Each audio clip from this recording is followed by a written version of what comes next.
துறவி ஒருவர் தனக்குத் தேவையான பொருட்களைத் தூக்கிக் கொண்டு மலை உச்சியை நோக்கி ஏறிக்கொண்டிருந்தார்.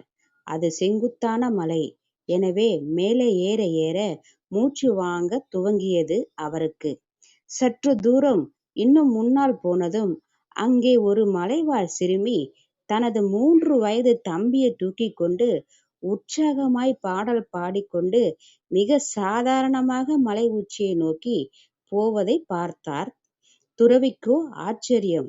அவர் சிறுமியைப் பார்த்துக் கேட்டார், என்னம்மா, இவ்வளவு சிறிய பையைத் தூக்கிக் கொண்டே மலை ஏற என்னால் முடியவில்லையே.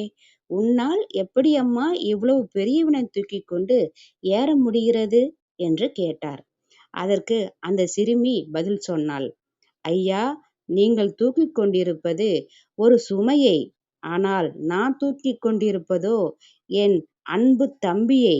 எனச் சொன்னதும் துறவிக்குப் புரிந்தது, அன்பு எதையும் சுமக்கும் என்று. நன்றி, வணக்கம்.